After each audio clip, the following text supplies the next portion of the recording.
Somos con otros. Y eso es una declaración, es un acto de creación. Somos con otros a través de las palabras, a través de los silencios, a través de los vínculos que elegimos tener, aquellos que ya no. Soy Gastón Mondino y esto es Autopoiéticos, término que está inspirado en autopoiesis de los biólogos chilenos Humberto Maturana y Francisco Varela, que plantea el concepto de la autopoiesis y la capacidad que tienen las células de ser un sistema autoorganizado, de no depender de factores externos para generarse y para regenerarse. Los seres humanos estamos compuestos de células y como sistemas autopoiéticos nos vamos generando y regenerando a través de las conversaciones.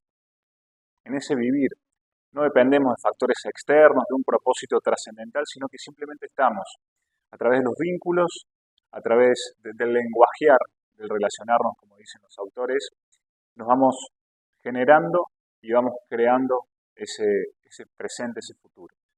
Es por eso que en esta oportunidad, en este tercer capítulo de Autopoiéticos, tenemos la oportunidad de conversar con José Luis Valle. Él es locutor, periodista, comunicador y también tiene una vasta formación en el mundo del coaching y es por eso que le vamos a dar la bienvenida y por supuesto agradecerte, José, que estés acá en este nuevo capítulo. Muy bien, bueno, el agradecido soy yo por la invitación, ¿verdad? Así que con gusto compartir este espacio con vos y te escuchaba en tu introducción y digo qué interesante poder tener una conversación desde esta mirada, ¿no? De cómo es en esto que vos llamaste el lenguajear, que sería conversar, comunicarnos, poder mirar qué va ocurriendo en esa relación y qué impacto eso puede tener no solo en la vida de nosotros dos, sino de cada quien que comparte esta grabación, ¿no? Como te fui presentando, y me gustaría que cuando estemos conversando ir por diferentes temas, ¿no? Venís del mundo de los medios, pero también fuiste al mundo de lo que es el desarrollo humano, ¿no?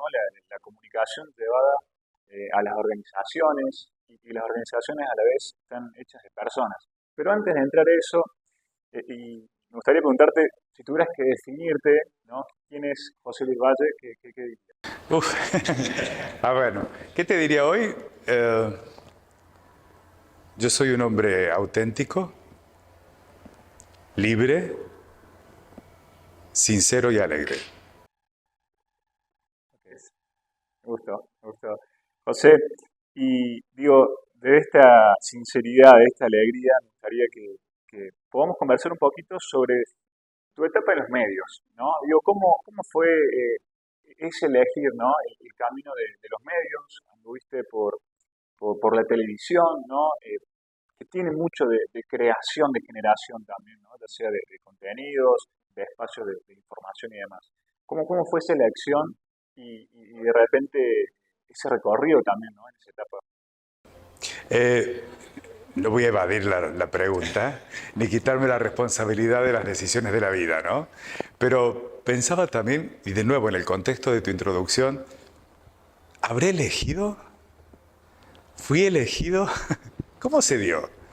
Y de nuevo, no por darle demasiada vuelta al asunto, pero la pregunta es sincera.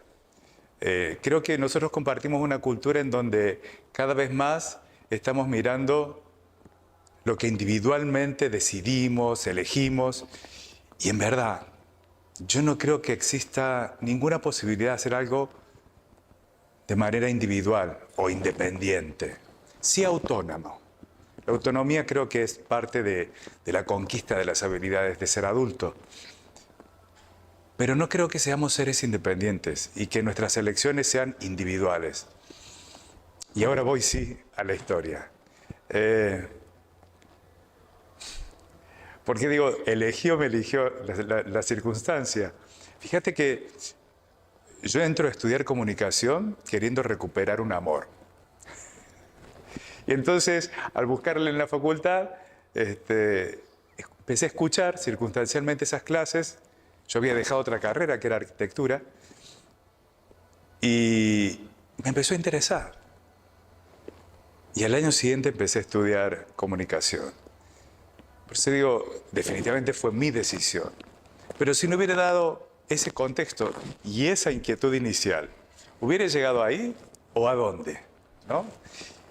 Y lo planteo como el inicio de gran parte de una manera de estar en la vida, que de nuevo es tomar decisiones, pero esas decisiones mirando cómo cada contexto ofrece un sinnúmero de posibilidades y uno encaja en una cuando decide. Y probablemente, si no hubiera estado ese contexto, esa decisión no existía. Cuando yo terminé mis estudios en comunicación, estaba enamorado del arte, el cine, quería ser crítico de cine. Jamás me hubiera imaginado trabajar en televisión. Y sin embargo, luego de volver de una beca en Europa, lo primero que se presentó como posibilidad de trabajo fue hacer la cobertura de una cadena nacional de noticias desde Córdoba para Buenos Aires. Y necesitaba laburar. Era periodista, era comunicador. Y dije, bueno, ¿por qué no? Y de nuevo la decisión. Y así fue una historia de toma de decisiones y a lo mejor al mirar la historia uno descubre más que qué hizo que lo decidieras, el para qué lo decidiste. Ahí yo me veo y me encuentro como una persona que siempre tuve quizás primero la ilusión, luego la visión y finalmente el compromiso de estar al servicio de la gente, como fuere. Y si toda mi formación tiene que ver con la comunicación, bueno, ese es el espacio de donde lograrlo, ¿no?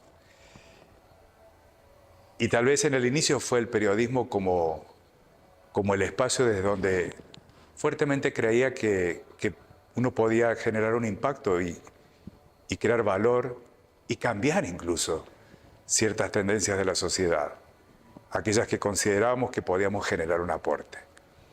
Pero ese mismo compromiso me ocurre hoy como coach dentro de mi trabajo con ejecutivos de empresas o en entrenamientos de liderazgo personal para todos aquellos que participan. Me doy cuenta que finalmente la vocación no es necesariamente la profesión, sino ese llamado a decir, bueno, ¿qué le daría sentido a tu vida? Y eso tiene que ver con una relación profunda con uno mismo, pero como hablaste al principio, no hay relación profunda con uno si uno no está despierto a la relación con los mundos que habita. Y en ese despertar creo que aparece esto, el elegir y el tomar decisiones. Hay algo ahí, digo, en esto que traes del fenómeno de la comunicación, ¿no? Uno puede decir, che, la comunicación es tal cosa o elijo esto o para hacer tal cosa, pero hay algo, ¿no? Del fenómeno que ocurre que hace que uno también lo elija o lo termine eligiendo, ¿no? Seguro. Mira, entre otras cosas, he trabajado casi 30 años como profesor de periodismo y he dirigido el Colegio Universitario de Periodismo, hoy llamado Colegio Universitario Politécnico. Y de hecho he vuelto a dar clase hace un par de años, pero ya no de periodismo, sino de liderazgo. Pero voy a esto que recién planteabas. La comunicación, finalmente, yo creo que es parte de la condición que nos atraviesa a todos los seres humanos y a otros seres. Pero el tipo particular de comunicación que vivimos los humanos está centrada en ese recurso que solo nuestra especie ha podido crear o que nos va recreando todo el tiempo, que es el lenguaje. Entonces, no hay nada que no tenga que ver con la comunicación porque no hay nada que no ocurra dentro de una relación. Vuelvo al nombre de este espacio y a la fuente desde donde elegiste este nombre. Nada ocurre fuera de una relación.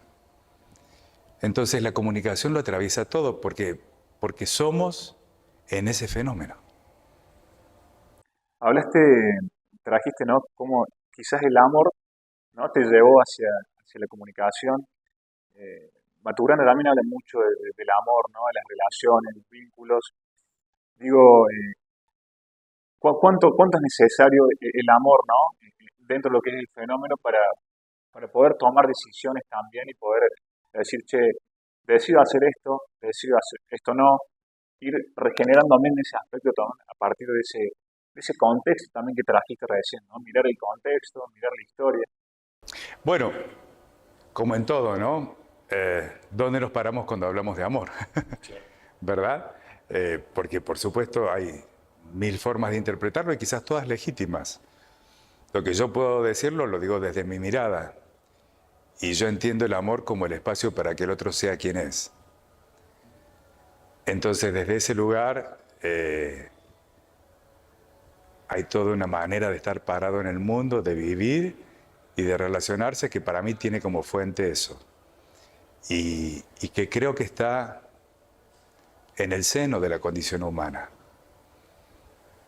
Y digo creo, pero no solamente como creencia, porque afortunadamente el desarrollo de las ciencias en los últimos tiempos, la neurociencia en los últimos 20 años, nos viene mostrando cosas que desconocíamos absolutamente y que tienen fundamento científico porque están fundadas precisamente en la base del conocimiento de la propia biología, de nuestro cerebro, nuestro sistema nervioso, etcétera, etcétera. Y una fuerte corriente de las neurociencias, impulsada incluso por el propio Dalai Lama, y que tiene como investigadores a Richard Davidson y otros tantos, han podido mostrar que la base de la condición humana es la bondad. Entonces, mirá si no va a ser importante el poder asumir, a pesar de todo lo que vemos como comportamiento humano, que en la esencia de nuestra condición está eso, el ser ser espacio, para que el otro sea quien auténticamente es, ¿no? Y en esto que traes, hablaste del crear, ¿no? Te escuché un par de veces decir esto de creer también, ¿no? Creer, crear y a su vez que eso nos permita ser de alguna manera. ¿Cómo ves esta relación, ¿no? Entre, de alguna manera, la creencia que trajiste, pero no solo de creer, sino también de crear? Y también llevarte un poco a eso que fuiste generando como un espacio de posibilidades junto a tu socia, ¿no? De creación, ¿no? Que mezcla un poco la acción con el crear y el creer. Bueno, es como poder mirarnos en qué lleva a qué, ¿no? Podríamos decir, uno simplemente acciona todo el tiempo. Ok, pero ¿qué mueve esa acción? ¿Qué la crea? Y lo que nosotros nos planteamos y lo desarrollamos profesionalmente junto a Verónica, ya que la mencionaste, a mi socia y amiga querida de toda la vida, es creación.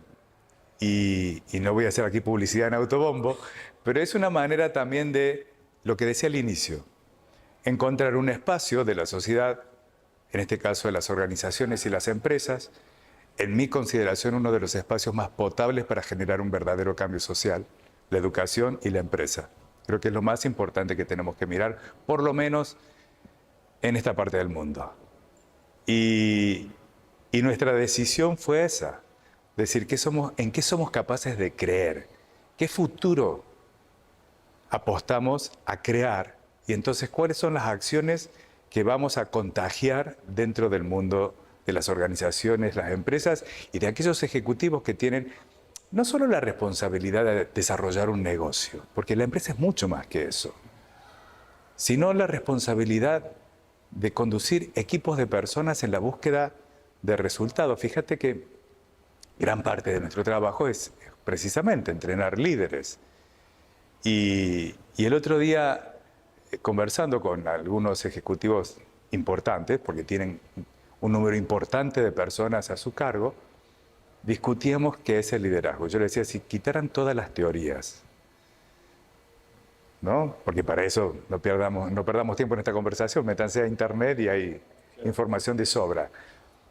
Pero, ¿es la información lo que nos cambia? Porque si fuera eso, con toda la que tenemos, este mundo sería distinto.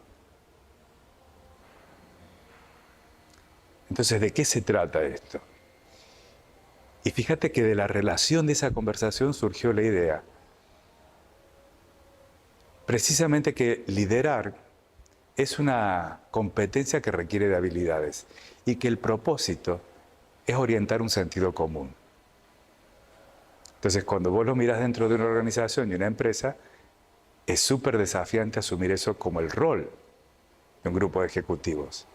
que por suerte tienen que desarrollar un negocio, lograr una rentabilidad, pero si ese fuera el juego y terminara allí, estamos ciegos a todo lo que significa ese espacio como parte del desarrollo de las personas de diferentes condiciones dentro del mundo en el que vivimos. De ahí viene esto de decir, bueno, ¿en qué mundo queremos creer? ¿Cuánto de eso somos capaces de crear? ¿Y qué acciones nos vamos a poner a hacer?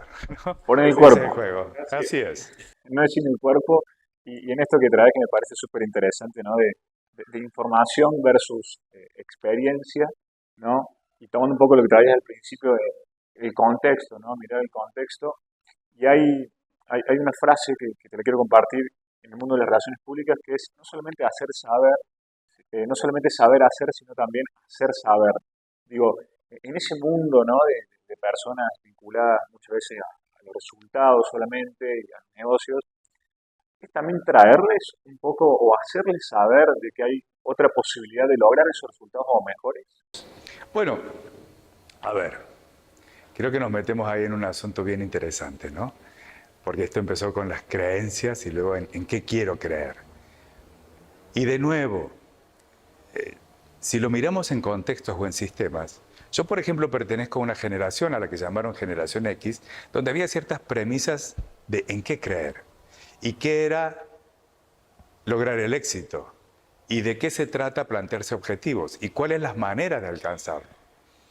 Yo cuando digo esto me viene inmediatamente a la mente la película Forrest Gump, porque la manera en que aprendimos a hacerlo es que había que correr como loco porque antes de los 40 tenías que lograrlo todo. Y acá estamos con las consecuencias de ese modelo. Pero bueno, tiene que ver con un momento histórico, con un espacio dentro de este mundo, porque no es lo mismo, o no lo era hasta entonces, en Occidente que en Oriente. Y el punto es, volvemos a las empresas, que si una organización sigue mirando como mirábamos en esta generación, está perdida en el mundo actual. Porque finalmente la pretensión de mantenernos en esos modelos no responde a los requerimientos, a las realidades, a las condiciones y a las nuevas generaciones. Este grupo de empresarios con el que hablaba recién, mencionaba recién que había estado conversando, por su edad, la mayoría están dentro de lo que llamamos los millennials. Y de hecho, sus valores son diferentes a los propios. Y uno puede adaptarse, modernizarse, etcétera, pero hay algo que queda grabado como experiencia, como aprendizaje. Y ahí está la posibilidad de la comunicación y del lenguaje. Y entonces de redefinir creencias, atento a la relación con un mundo que se transforma cada vez más velozmente y de manera cada vez más profunda. Ahora, fíjate qué interesante, porque lo que veíamos y analizábamos en esa mesa, probablemente muy poco tiempo más, tampoco responde a las necesidades. Cuando los más jóvenes, los alfa, tengan que tomar estos espacios de liderazgo, van a mirar otras cosas, les interesan otras cosas. Por ejemplo, en muchas empresas todavía se cree que lo que más motiva a un trabajador es la posibilidad de escalar en puestos de mayor jerarquía y tener mayor salario. Y no es que no sea importante, pero para un millennial, y ni hablar de cuando llegue un alfa, eso no es lo más importante definitivamente. Lo más importante es que cada espacio sea un desafío nuevo de aprendizaje.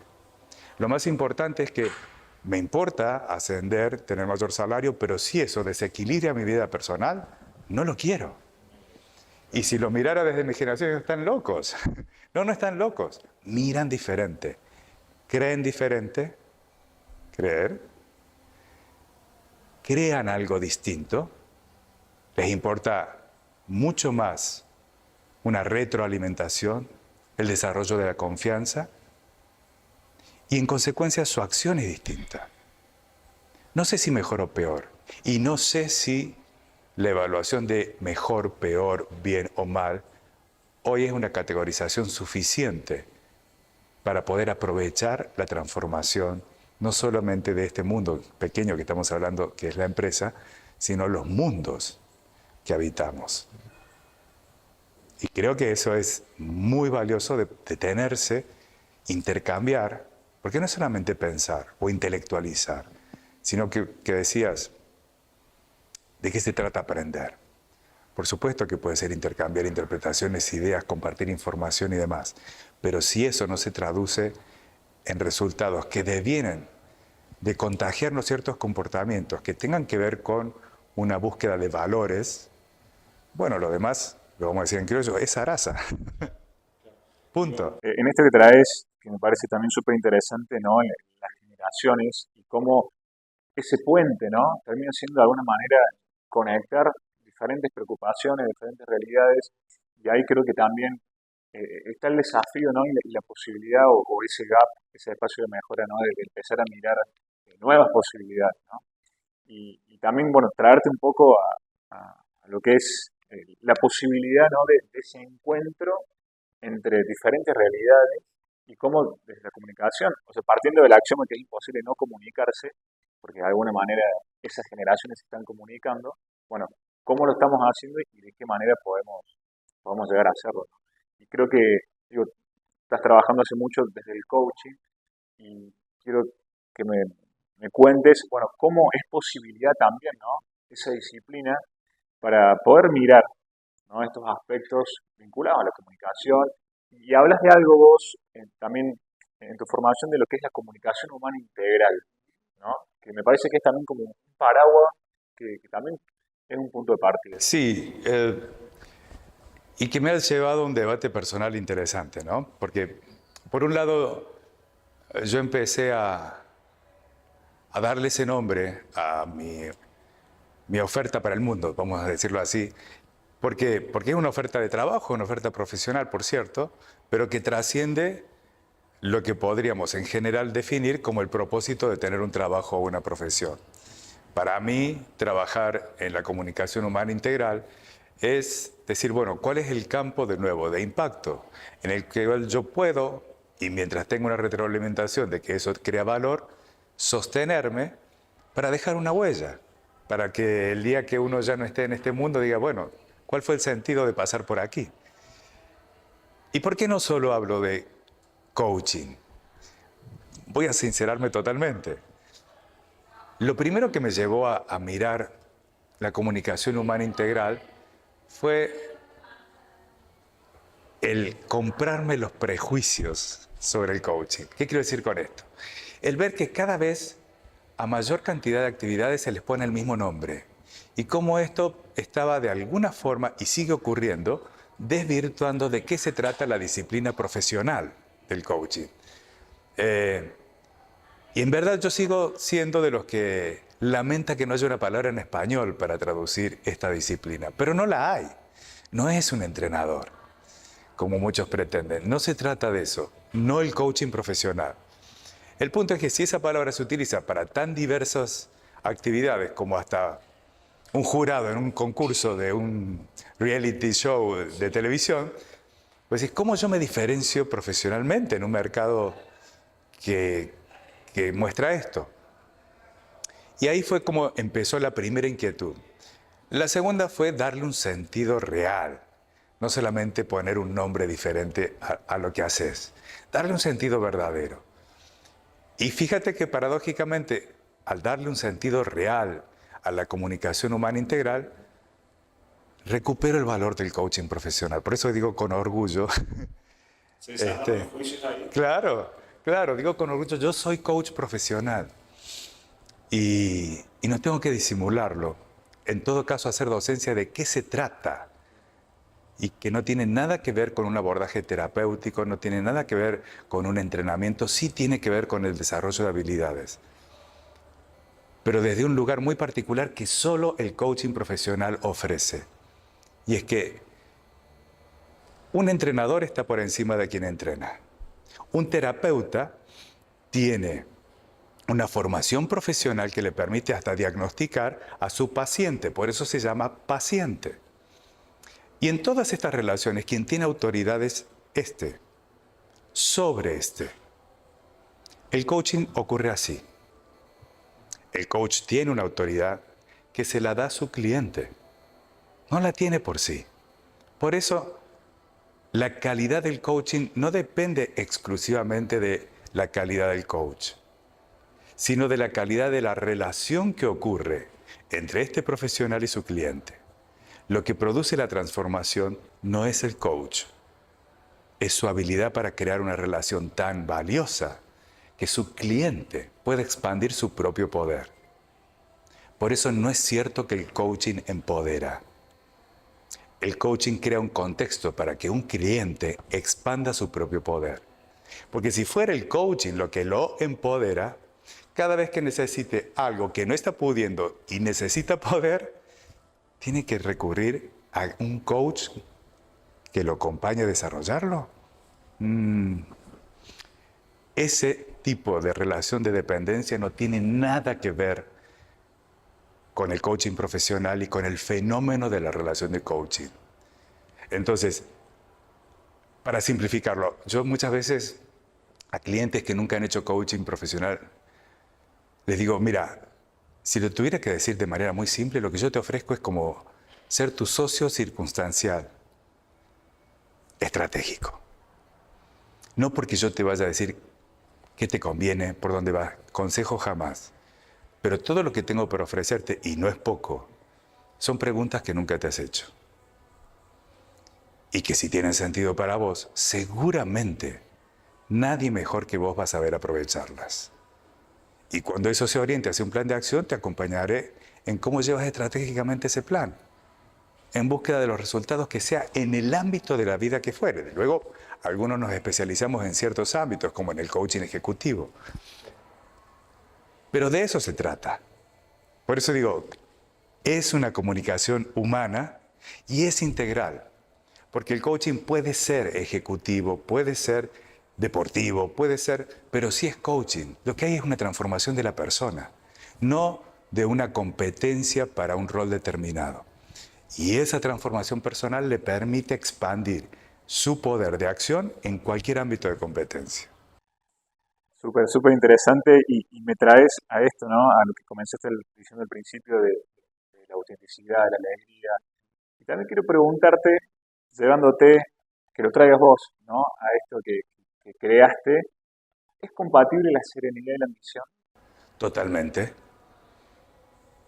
Si la ambición es sincera y auténtica, no puede sino ser serena. Lo que pasa es que, a ver, como todo, ¿no? El sentido no está en las palabras. El significado no está en las palabras. Y no lo digo yo, o sea, cualquiera que haya estudiado teoría de la comunicación, ya en los 70 esto se establecía. El significado de las palabras está en las personas. Por eso el lenguaje está vivo. Y por cierto, tenemos reglas que lo articulan, etcétera, etcétera, e incluso academias internacionales para que el lenguaje tenga ciertos estándares y nos sirva. Pero pretender que es una cosa fija y establecida sería ridículo porque no tendría que ver con la capacidad humana. Entonces, cuando yo digo sin dudas, es porque traigo una interpretación de qué es la ambición. Y probablemente sea muy distinta a la que tenemos mayormente incorporada en nuestra sociedad, donde por un montón de factores y contextos históricos y culturales, hasta la palabra ambición pareciera una cosa negativa. Pero quien no tiene ambición no crece. Acumula años. Y no es lo mismo. Quien no tiene ambición no madura. Junta, en el mejor de los casos, experiencias y si no, vivencias que lo marcan. La ambición es un estado de ánimo que tiene que ver con el legítimo derecho de mejorar. Y en mi mirada, la mejora, o por lo menos en cierta altura de la vida cuando uno ha conquistado algunas habilidades, la puede ir mirando si está sereno. Si es la carrera loca de Forrest Gump, nunca te detenes a mirar qué mejoró y qué necesitas mejorar. Y a lo mejor a los 20 no te hubiera dicho lo mismo. Pero a los casi 60, si el tiempo pasó, espero no haya sido solamente para acumular años, sino para conquistar habilidades en la vida adulta. Es lo que yo llamo la adultez madura, esta etapa que Young decía la mitad de la vida, ¿no? Entonces, en este momento particularmente de la vida propia y la de cualquier persona, creo que si algo se ha aprendido, uno puede accionar, avanzar, proponerse objetivos, parar, mirar, replantearse, reflexionar, tomarlo todo, abrazarlo todo, mirar hacia adelante y sostener la alegría cuando mira la incertidumbre del futuro. Y para eso, lo primero que hace falta es que en este presente uno tenga cierta cuota de serenidad. Si yo aquí solo vivo en ansiedad, con altos niveles de estrés, con el cortisol que no me deja dormir, etcétera, etcétera, bueno, pueden pasar muchas cosas. Que primero, no estoy tomando todo lo que ya viví con gratitud. Estoy como separando lo bueno, lo malo, con un montón de juicios que todavía me tienen en cierto estado de ánimo de mi relación con el pasado, que puede ser, vamos a decirlo así, restrictiva en las posibilidades de mirar el futuro. Pero si yo trabajo eso, desde el recurso que fuere, la propia reflexión, el acompañamiento terapéutico, lo que fuere, pero si yo estoy en paz con lo que viví, a todo lo que viví, así como fue, le puedo decir gracias. Porque si no hubiera ocurrido cualquiera de esas cosas, este presente no sería el que está siendo. Entonces, cuando puedo tomar todo eso con gratitud, puedo mirarme en el presente, quién soy, quién estoy siendo, qué estoy haciendo y qué requiero. Y ahí también hace falta trabajar muchas habilidades para muchos de nosotros, porque no vivimos solos, no somos independientes. Podemos conquistar autonomía, pero vivimos en un mundo de relaciones. Y por lo menos ciertas reglas de este mundo pareciera que están diseñadas para seguir corriendo. Por eso a muchos nos cuesta tanto encontrar esa serenidad. Y bienvenido a todos los recursos tecnológicos, pero si nosotros miramos las redes sociales y cómo nos relacionamos con ellas, estamos todo el tiempo generando más dopamina, ¿no? Entonces, si algo no nos da satisfacción inmediata, no lo queremos. Que pase. Otra cosa, ¿cuándo paramos para poder hacer estabilidad en el presente y decir, ¿dónde estoy? ¿Quién estoy siendo? ¿Qué quiero de verdad? Y cuando yo puedo escuchar esa voz con alguna cuota de serenidad, si ya tengo gratitud para todo lo que fue así como fue, si puedo encontrar al menos momentos en que pueda estar sereno, no digo en paz, para que tampoco nos vayamos en algo tan sereno, entonces la incertidumbre deja de ser un espacio al que tememos, porque lo podemos mirar en la fenomenología de lo que es la incertidumbre. No podemos temer a lo que no sabemos qué es. Lo que tememos es que se repita algo que no queremos que vuelva a ocurrir. Pero la incertidumbre es pura posibilidad. Y si yo te digo, Gastón, te ofrezco un mundo de posibilidades, ¿te pone contento o no? Sí. Bueno, eso es mirar el futuro. Pero para poder mirar el futuro con alegría, hace falta ciertas habilidades. Por eso es esto que vos preguntabas. ¿Se puede tener ambición y cultivar la serenidad? Yo creo no solamente que se puede, yo creo que es la posibilidad enorme de abrazar el misterio de la vida con todo lo que nos trae. Y esto que me das pie también, ¿no? De mirar, primero esto de mejorar como un acto de amor, ¿no? Y uno mira cuando tenía 20 y ve que no es igual, y digo, es también ese regenerarse como un acto autopoético. Y en este mirar el misterio de la vida, digo, ¿cómo ves esa relación, no? Tomas mucho también de la parte de Oriente, de mirar la muerte, la vida. eh, ¿Cómo ves esa relación de tu lugar, ese amor ese sin muerte? Bueno, a ver, de nuevo podemos mirar esto, ¿no? Que yo a veces hasta provocativamente me pregunto, ¿un Oriente y un Occidente en el mundo en el que vivimos? Y sí, aún podemos mirar las características de Oriente y de Occidente, más allá de todo lo que de alguna forma u otra se ha mixturado. Pero los orientales, bueno, tienen culturas milenarias y en esas culturas también han desarrollado una manera de ser y estar en el mundo que quienes hemos tenido la oportunidad circunstancial de poder, no digo comprender porque sería una arrogancia total, pero mínimamente experimentar cómo es estar parado desde ese lugar y tener un atisbo de entendimiento o de experiencia vivencial, te pone en crisis todas tus creencias. Y bueno, en lo personal yo tuve esa oportunidad más de una vez. Y en verdad me doy cuenta que mucho de lo que soy hoy, cuando digo soy es lo que siento, lo que pienso, lo que vivo, lo que hago, indudablemente está atravesado por esa experiencia. Y la verdad es que yo valoro y admiro mucho, con humildad, cómo es la cosmovisión oriental. Porque, como digo, mínimamente y con unas pequeñas experiencias, a mí me ha dado la posibilidad de mirar mucho más grande. Por eso insisto en que, por ejemplo, no existe la individualidad. Y aunque parezca loco en este planeta o en este hemisferio del planeta decir no existe la independencia, viene de ahí, de poder tener una mínima experiencia de qué es ser un sistema y sentirse y reconocerse que uno no es sino una pequeña parte de un todo, que tiene una coherencia que nuestra inteligencia no alcanza a comprender muchas veces, porque es devenir entre el orden y el caos. Y que ¿Qué vino primero? ¿Y qué vino primero, no? Y fíjate qué nos pasa a nosotros. Lo primero que preguntamos, ¿qué fue primero, el huevo o la gallina?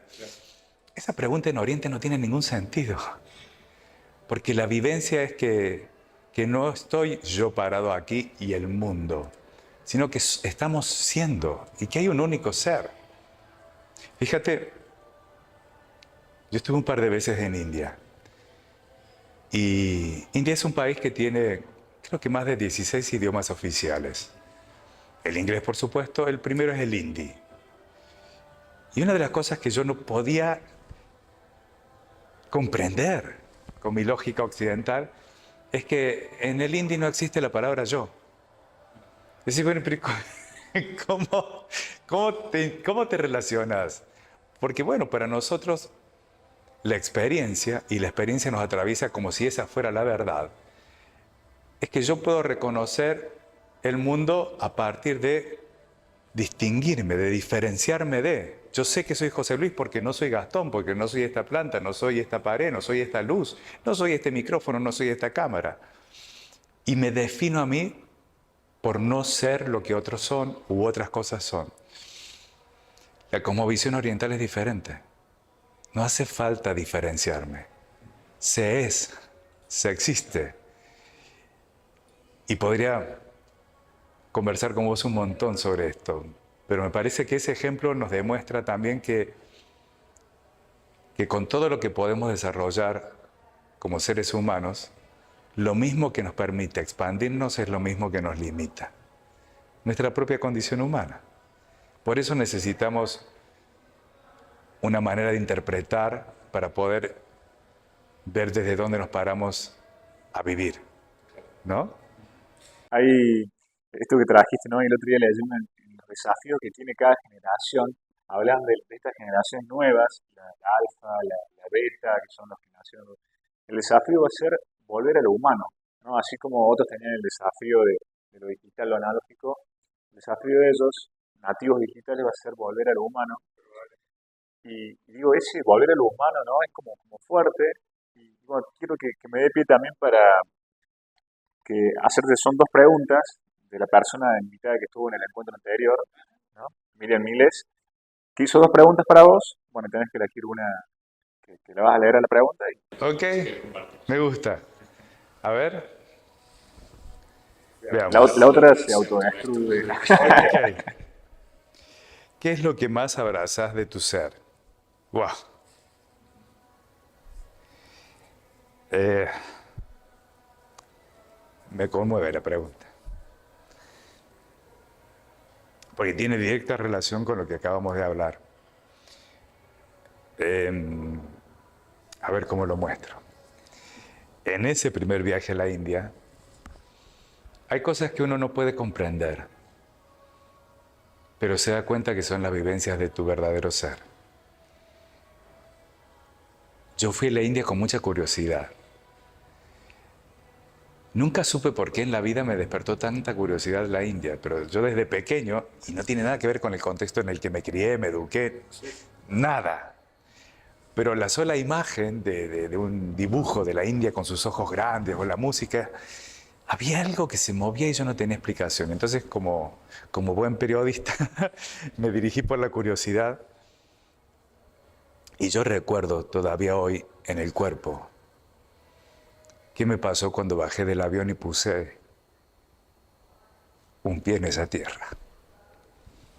Y la experiencia, que puede sonar loca, mística, no me importa el título y no me importan los juicios que dispare. Pero si yo te digo que un rayo te atraviesa, eso fue. Y poco a poco, ese tiempo que estuve allí, la curiosidad pasó a un 10º plano. Y sin que yo me lo proponga, lo que yo viví fue, si lo tuviera que mostrar desde aquí, una apertura de conciencia.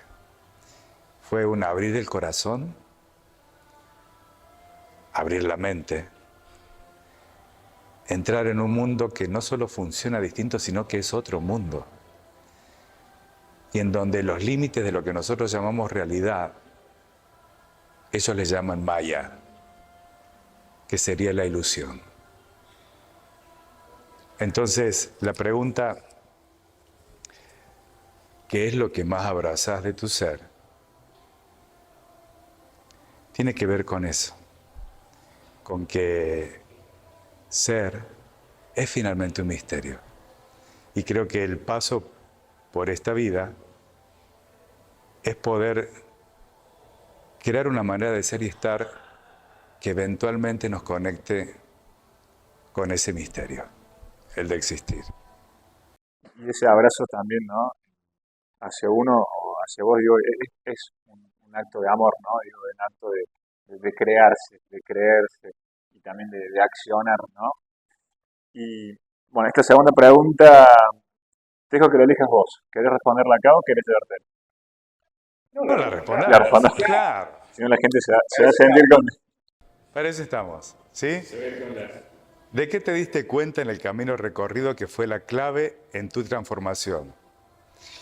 Bueno, me di cuenta en el camino que fui recorriendo mi propia transformación, me di cuenta que era muy arrogante. Y cuando digo arrogante no estoy diciendo soberbio.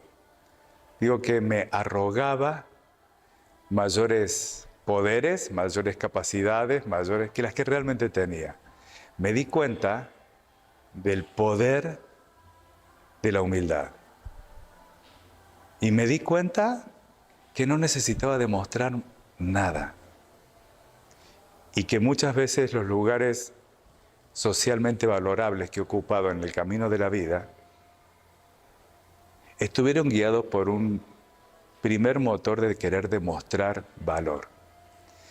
Y entonces cuando miro el camino recorrido y la palabra transformación se hace presente, me di cuenta de eso, de que el mayor poder está en la vulnerabilidad y que transformarse en un hombre poderoso, por lo menos desde donde yo miro, significa en ser cada vez más vulnerable. Eso. Hermoso, hermoso. Eh, para ir cerrando esta hermosa conversación, y autopoético rimas con poético, ¿no? Y creo que la vida tiene también algo de poesía, ¿no? El amor, la vida, la muerte, el encontrarse, el desencontrarse. Y es por eso que a cada invitado, a cada invitada, al final de esta entrevista, yo le comparto un poema ¡Qué lindo! de Copas, lo puedes leer acá para que. Sí, ¿Sí? sí, sí, sí, sí, sí. seguramente capaz que lo conozcas. Qué bueno que tiene letras grandes, no sé si voy a necesitar los anteojos. Ok. Dice, mi alma tiene prisa. Quiero vivir al lado de gente humana, gente muy humana, que sepa reír de sus errores, que no se hinche con sus triunfos, que no se aleje de sus responsabilidades. Quiero rodearme de gente que sepa tocar el corazón de las personas. Personas a quienes los golpes de la vida les enseñaron a crecer con suaves toques en el alma. Sí, tengo prisa. Tengo prisa por vivir con la intensidad que solo la madurez puede dar. Pretendo no desperdiciar ninguno de los dulces que me quedan. Estoy seguro de que quedarán más exquisitos de lo que he comido hasta aquí.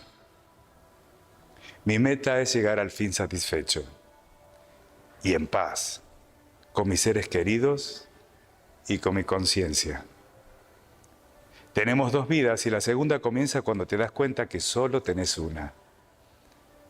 Estoy en la segunda parte de la vida. Solo tengo tiempo para ser feliz. Wow. Mario de Andrade, maestro. Gracias. Muchas gracias. Un placer. Sí. ¿Qué te genera leer esas palabras? Digo, en este recorrido, en esta transformación, y en este también ser servicio, ¿no? Desde tu lugar, desde ese momento que dijiste, che, por un amor voy a la comunicación y hasta acá, hasta esta lectura también de mirarse, ¿no? En esa no prisa. Tal cual. La no prisa.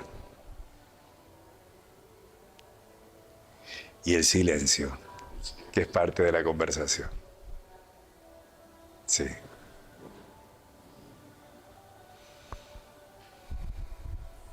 Gracias, José. Gracias por este momento, Gastón. Gracias. Muchísimas gracias. Gracias a José Luis Valle por ser parte de este tercer capítulo, Nicolás Córdoba, Mo Producciones, por toda la apuesta también para que esto sea posible, a Zoom Fitness Center que nos presta, nos comparte y nos colabora con este espacio para que Autopoéticos se siga generando y regenerando conversación a conversación, capítulo tras capítulo. Nos vemos en el próximo capítulo. Mi nombre es Gastón Mondino y ha sido un verdadero placer.